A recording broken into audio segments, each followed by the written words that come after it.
नमस्कार, मैं हूं आपके साथ रंजना सिंह राठौड़। इलाहाबाद सेंट्रल यूनिवर्सिटी के वाइस चांसलर ने अजान से नींद में पड़ने वाले खलल को लेकर मुद्दे को उठाया है। वीसी डॉक्टर संगीता श्रीवास्तव ने डीएम को एक चिट्ठी लिखी है जिसमें उन्होंने अजान से नींद में पड़ रहे खलल की बात कही है।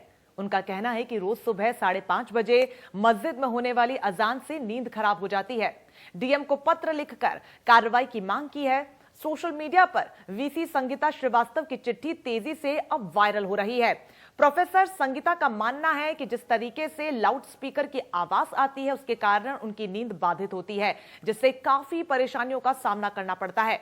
ये चिट्ठी इसी महीने की 3 तारीख को लिखी गई है। हालांकि कुलपति ने अपनी चिट्ठी में इस बात को साफ कर दिया है कि वो किसी भी संप्रदाय, जाति या वर्ग के खिलाफ नहीं है, लेकिन एक कहावत का जिक्र करते हुए कहा कि आपकी स्वतंत्रता वहीं खत्म हो जाती है जहां से मेरी नाक शुरू होती है। अब इस पर राजनीतिक प्रतिक्रियाएं आ रही हैं। समाजवादी पार्टी ने कहा कि भाजपा सिर्फ धर्म और जाति के मसले पर ही राजनीति करना चाहती है, तो वहीं प्रोफेसर संगीता श्रीवास्तव ने अपने पत्र में लिखा है कि भारत के संविधान में सभी वर्गों के लिए निरपेक्षता और शांतिपूर्ण सौहार्द की परिकल्पना की गई है। साथ ही इलाहाबाद हाईकोर्ट के आदेश PIL नंबर 570 ऑफिस 220 का 2020 का हवाला भी दिया गया है। डीएम का कहना है कि मामले में नियमों के मुताबिक इस बड़ी कार्रवाई को किया जाए। एक बात मुझे समझ में नहीं आ रही है, जब से भारतीय जनता पार्टी की सरकार इस देश के अंदर में आई है, लगातार यहाँ पे जाति धर्म की राजनीति पे जोर दिया जा रहा है। आखिर क्यों भाई, क्यों नहीं यहाँ पे राष्ट्र निर्माण की बात होती? राष्ट्र निर्माण की बात होगी तो समाज में समाज के विकास की बात होगी। नमाज के समय मस्जिदों से की जाने वाली अजान धार्मिक स्वतंत्रता के अधिकार के अंतर्गत आती है।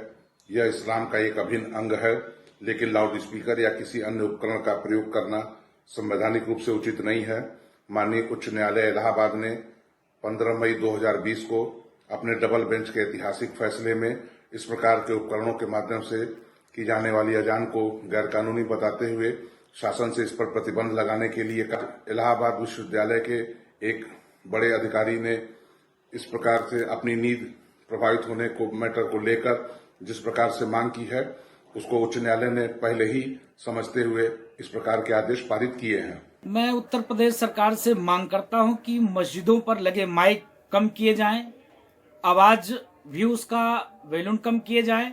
इलाहाबाद खंडपीठ का भी आदेश है, उसका अमल किया जाए। और मैं साधुवाद दूंगा वीसी महोदया को कि जिन्होंने एक एप्लीकेशन दिया है कि सुबह सुबह माइक की आवाज से खलन पैदा होता है, सोने में दिक्कत होती है। खुदा तो बहरा है नहीं, खुदा तो हर जगह व्याप्त है, सुनता है। तो सुनने के लिए यह एक जिहाज के तरीके लोगों को डिस्टर्ब करने के लिए एक ये माइक जिहाज भी है।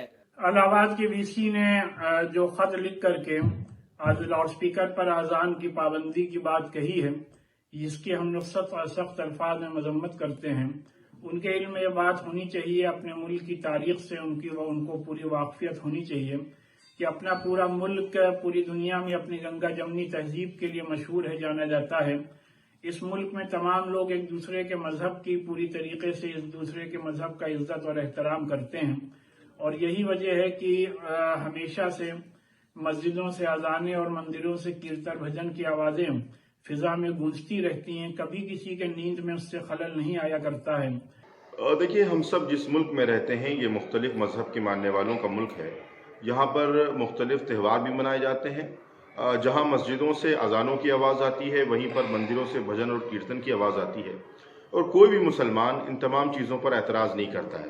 होली के मौके पर बड़ी तादाद में डीजे का इस्तेमाल होता है। जिस शहर से हमारे कुलपति साहब ने ये लेटर लिखा है, वहाँ पर कुंभ के मौके पर कसीर तादाद में लाउड स्पीकर का भी इस्तेमाल होता है और रास्तों को भी बंद किया जाता है। लेकिन कोई भी मुसलमान कभी भी किसी भी सूरत में इन तमाम चीज़ों पर कोई एतराज़ नहीं करता है। लेकिन अगर कुलपति साहब महज 1 मिनट या 2 मिनट की अजान पर, जिसमें अल्लाह अल्लाह के रसूल का जिक्र होता हो, लोगों को कामयाबी की तरफ बुलाया जाता हो, अगर वो इस तरीके का पत्र लिखेंगे और अपनी इतनी बड़ी दिक्कत को जाहिर करेंगे कि उनकी नींद में खलल वाक़ होता है, तो ये बात समझ से परे है। देखिए, 570 सन 2020 डिवीजन बेंच द्वारा निर्णित एक फैसला है, जिसमें अफजाल अंसारी और 2 अन्य व्यक्तियों ने माननीय उच्च न्यायालय के सामने ये रिट याचिका प्रस्तुत की थी कि गाजीपुर, हाथरस और फर्रुखाबाद में अजान पर जो रोक लगा दी गई है, वो अजान पर रोक हटा दी जाए। इसमें माननीय उच्च न्यायालय ने माननीय सर्वोच्च न्यायालय के विभिन्न निर्णयों का हवाला देते हुए और इसके अलावा जो पॉल्यूशन कंट्रोल रूल्स हैं उनके नियम 4, 4A, 5 और सेक्शन 6 इनका हवाला देते हुए स्पष्ट रूप से ये कहा है कि रात के 10 बजे से सुबह 6 बजे तक किसी भी प्रकार के कोई लाउड स्पीकर या एम्पलीफायर का प्रयोग नहीं किया जा सकता है। माननीय उच्च न्यायालय ने यह भी स्पष्ट किया है कि अगर कोई मौलवी मौजिन मस्जिद से बिना लाउड स्पीकर के केवल अपनी आवाज में अजान देता है तो उस पर रोक लगाने का कोई औचित्य नहीं है और वो ऐसा करने के लिए स्वतंत्र है, परंतु सुबह 6 बजे से पहले किसी भी प्रकार का कोई लाउड स्पीकर या एम्पलीफायर इस्तेमाल नहीं हो सकता है। हमले पर लगातार प्रतिक्रियाएं सामने आ रही है।